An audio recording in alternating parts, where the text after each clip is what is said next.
I've been recording these audio journals to document what's happening in Ravens Crossing. If you're listening to this, then either I've found a way out of this nightmare, or let's just say someone should know the truth. My name is Isaac Mercer.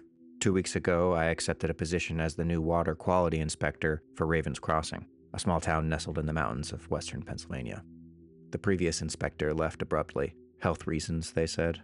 The town needed someone quickly following their recent reservoir expansion project. The pay was good, housing provided, and after my divorce, I needed a fresh start. I should have asked more questions. I arrived on a Sunday evening. Rain had been falling steadily for days. The town seemed to glisten under the streetlights, everything reflecting off the wet pavement as I drove through. I remember thinking it was beautiful in a melancholy sort of way, the kind of beauty that feels like it's hiding something. The town manager, Howard Blackwood, met me at the municipal building to hand over the keys to my new office and the small cabin they'd provided near the reservoir. Howard was a middle-aged man, perpetually damp-looking, even indoors, with an eager smile that never reached his eyes. "We're so grateful you could start on such short notice, Mr. Mercer," he said, his handshake lingering a moment too long. "The reservoir project is something of a point of pride for us, generations in the making." "Happy to help," I told him. "And please, call me Isaac." "Isaac," he repeated, like he was tasting the name. "I should warn you, there have been some complaints about the water since the expansion. Nothing serious, probably just residents adjusting to the new system, but the council is eager to have your official assessment." I nodded, professional and eager. "I'll start testing first thing tomorrow." Howard smiled again. "Wonderful. Oh, so, one more small thing." He lowered his voice slightly. "It might be best to stick to bottled water for the first few days, until you've had a chance to check everything." I laughed. "That bad, huh?" He didn't laugh back, just a precaution. I settled into the cabin that night. It was small but comfortable, perched on a hillside overlooking the reservoir. Through the trees, I could see the moonlight glinting off the water's surface. From my vantage point, the reservoir looked impossibly large for a town this size. I unpacked my equipment, setting up my laptop and testing gear on the kitchen table. The rain continued throughout the night, drumming on the roof. Oddly comforting. I remember standing at the kitchen sink before bed, filling a glass of water. I paused, Howard's warning echoing in my mind. The water looked clear enough, but when I held it up to the light, I could swear I saw something moving within it, like threads of dark water swirling in patterns too deliberate to be random. I set the glass down untouched and opted for a beer instead. That was my first night in Ravens Crossing. I slept soundly, too soundly. No dreams, just darkness.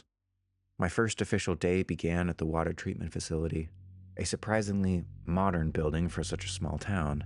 The facility manager, Claire Wilson, gave me the tour. She was in her early 40s, competent, with a clipboard way of speaking that suggested she measured every word.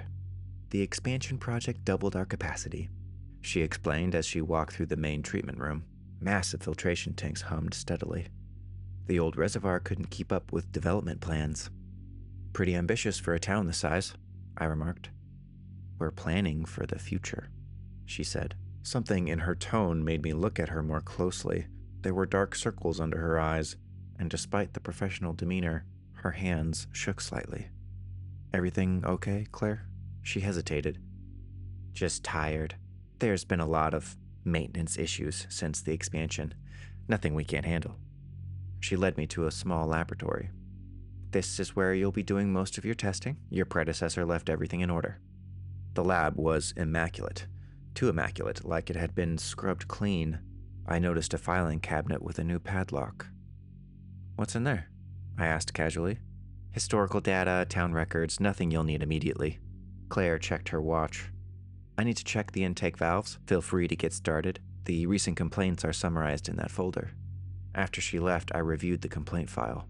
Over the past 3 weeks, there had been 47 separate complaints about the water.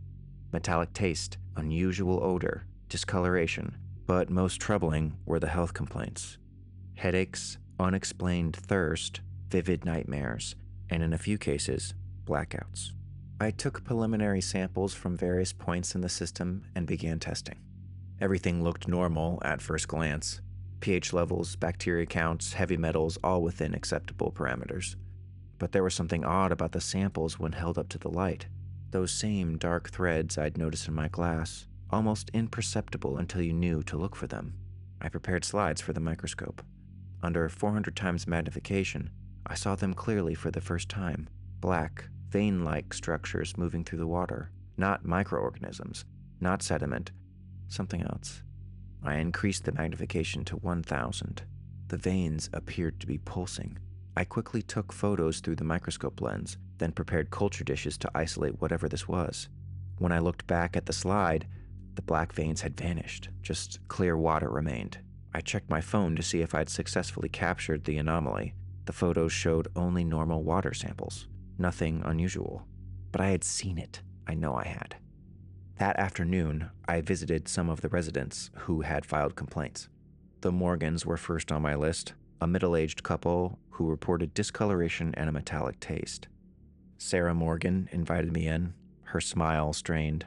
The home was ordinary except for one detail. Every surface held multiple glasses and bottles of water, all full, none of them touched. "My husband's at work," she explained, noticing my gaze lingering on the water glasses. "He gets thirsty. We both do, all the time now." "Since when?" I asked. "Since they opened the new section of the reservoir, about 3 weeks ago." She lowered her voice. "There's something wrong with it, with the water." "That's why I'm here," I assured her. "To figure out what's happening." Sarah glanced toward the kitchen, then back at me. "It's not just the taste, it's what happens after, the dreams." "Dreams?" She nodded. "Every night now, I dream I'm underwater, but I can breathe. I'm walking along the bottom of the reservoir, and there's something down there, something old, waiting." She wrapped her arms around herself. "And it knows my name." She nodded. I took samples from their taps and promised to update them on my findings. As I was leaving, Sarah grabbed my arm. "Whatever you do," she whispered, "don't drink it." I visited 5 more households that afternoon. The stories varied slightly, but certain elements remained consistent. Unusual thirst, metallic taste, and disturbing dreams about water. 2 residents also mentioned experiencing lost time, periods they couldn't account for. By evening, I had collected 20 samples from around town. Back at my cabin, I ran more tests. Again, standard metrics showed nothing alarming. Again, I saw those black veins when the samples were held at certain angles to the light. Again, they disappeared when I tried to document them. I was exhausted, but I couldn't shake the feeling that I was missing something crucial. I decided to review the historical data Claire had mentioned. The padlock cabinet would have to wait, but surely there were digital records. I accessed the town's water quality database using the credentials provided in my welcome packet. Most of the data looked normal, but there was a recurring pattern every 50 years or so. Periods of complaints similar to what was happening now, followed by a notation of system purge and community adaptation. What caught my attention was that these cycles coincided perfectly with significant droughts in the region, followed by unusual prosperous periods for Raven's Crossing. I was making notes when a wave of thirst hit me, overwhelming and sudden. Without thinking, I went to the sink and filled a glass with tap water. Only as I raised it to my lips did I remember Sarah Morgan's warning. I set the glass down, untouched, and grabbed a bottle of water from my supplies. But the thirst remained, unsatisfied by the bottled water. My gaze kept returning to the tap water, which seemed to shimmer invitingly in the glass. Outside, the rain had stopped. The sudden silence was disorienting. I decided I needed sleep, setting up my phone to record any unusual noises during the night, a habit from my college days investigating haunted dormitories. I woke the next morning feeling strangely refreshed, yet with no memory of dreams. When I checked my phone, I discovered it had recorded something during the night. With growing unease, I played back the audio. For the first 3 hours, nothing but normal sounds of a house settling. Then, at exactly 3:17 a.m., the sound of running water, footsteps, my own voice, but speaking in what sounded like another language, guttural and fluid. The recording continued for 11 minutes, me speaking this unknown language, occasionally interspersed with the sound of running water and something else. A response, a whisper that seemed to come from the tap itself. A conversation. I have no memory of any of this. I spent the morning in the town library researching Ravens Crossing's history. The librarian, an elderly woman named Ruth Carver, seemed unsurprised by my questions. Researching our water history? She led me to the local history section. Most newcomers do eventually. The town was founded in 1847 by 7 families who established it near a natural spring. According to the official history, the town thrived due to its abundant water supply despite the region suffering periodic droughts. Every 50 years or so, when surrounding communities withered, Ravens Crossing flourished. We've always been blessed with water, Ruth remarked, even in the worst times. What about the reservoir? I asked. It seems excessive for a town this size. Ruth's expression tightened slightly. The founders were forward-thinking. They understood the value of water. She pulled a thin volume from the shelf. This might interest you. It's not official history, more local folklore. The book was titled The Wellspring, Legends of Ravens Crossing. It contained stories passed down through generations, primarily focused on the natural spring that preceded the reservoir. According to legend, indigenous people had considered the spring sacred but dangerous, a gateway to something they called the Avid One. Most disturbing was an account from 1847 describing how the 7 founding families had performed a ritual at the spring during a devastating drought. The details were vague, but it mentioned an exchange. The final page contained a handwritten note. The ink faded. Every 50 years the debt comes due. The water provides, and the water takes. When I looked up from the book, Ruth was watching me intently. Just stories, she said, though her tone suggested otherwise. Though it is interesting that you've arrived just as the 50-year mark approaches. What 50-year mark? She smiled thinly. Since the last drought, of course. As I was leaving, Ruth called after me. Mr. Mercer, they chose you carefully. They always do. Back at the treatment facility, I decided to investigate the locked filing cabinet in the lab. Claire was occupied with a pipe issue on the other side of the building, giving me an opportunity. The padlock was new but cheaply made. I managed to pick it open with paper clips, a questionable skill from my rebellious youth. Inside were records dating back to the 1870s, meticulously preserved. Every 50 years, a new water inspector was brought to town, just before reports of water issues began.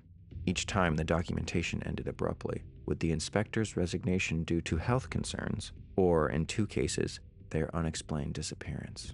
In their place, a single document appeared, signed by the town council and facility manager of the time, certifying the water's safety and announcing a community adaptation period. The most recent records belonged to my predecessor, James Sullivan. His notes became increasingly erratic over his final weeks, describing the same black veins I'd observed. His final entry, dated just 3 weeks ago, contained only one sentence. It's not in the water, it is the water. Footsteps in the hallway forced me to quickly replace the files and snap the padlock shut. Claire entered, looking more haggard than the day before. Finding everything you need? She asked, her eyes darting to the cabinet. Almost, I replied casually. I was hoping to review the environmental impact study for the reservoir expansion. Claire's smile didn't reach her eyes. Of course, I'll email those to you. She hesitated. How are you feeling, Isaac? Sleeping well? Fine, I lied. Why do you ask? No reason. Some people take time to adjust to our water. She placed a bottle of water on the desk. Drink up. It's important to stay hydrated. That evening, I set up more sophisticated recording equipment in my cabin, both audio and video. I placed a sealed bottle of water by my bed and taped a note to it. Drink this only. I fell asleep quickly, that same unnatural, dreamless sleep. When I woke, the bottle of water was untouched, but my mouth tasted of metal. The recording equipment had captured everything. At 3:17 a.m. exactly, I rose from the bed. On the video, my movements were fluid, but wrong somehow, too smooth, as if my joints worked differently. I walked to the kitchen and turned on the tap and filled a glass with water. That same unknown language pouring from my mouth, my head tilted as if listening to a response.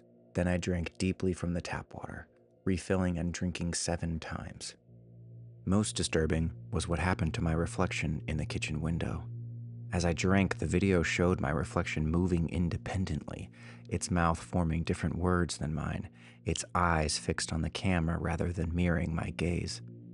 When I finally returned to bed, the camera caught a final image, dark veins visibly pulsing beneath my skin for a brief moment before fading away. This morning I went to the original spring site, now submerged beneath the reservoir. Standing at the shore, I felt a pull, an inexplicable desire to wade into the water. The surface was perfectly still despite the breeze, reflecting the sky like a mirror. For just a moment I thought I saw something massive moving in the depths, a darkness vast enough to block the light filtering through the water. When I blinked, it was gone. On my way back to town, I passed Howard Blackwood on the road. He rolled down his window, that same insincere smile on his face. "Getting acquainted with your pride and joy?" he asked, nodding toward the reservoir. "Just exploring," I said. I found some interesting historical patterns in the water records. Howard's smile didn't waver, but something hardened in his eyes. "History is fascinating, isn't it? Though not always relevant to modern water management." "Every 50 years," I said quietly, "a new inspector arrives, problems occur, and then a community adaptation.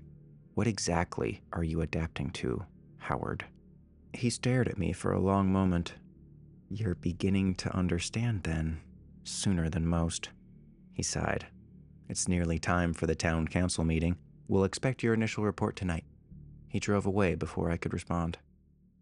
I don't know who I can trust here. The complaints are real, the black veins in the water are real, but everyone in authority seems complicit in something they won't name. My body is betraying me at night, acting without my knowledge or consent. I've sealed this recording along with copies of my evidence in a waterproof container. I'll continue documenting everything, but something tells me my time is limited. Tonight's council meeting feels like a turning point. Before I go, I'm driving to the county line to mail copies of everything to my sister in Pittsburgh, just in case. Wait, what's that sound? It sounds like a car. There shouldn't be anyone else up here at the cabin. Hello? Is someone... Howard, Claire, what are you doing here? Where are all you... Let go of me! What is that? Don't...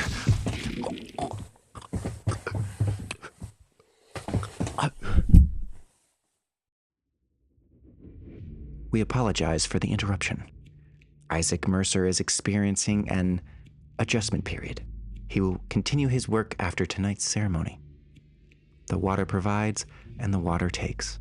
Every 50 years, the debt comes due.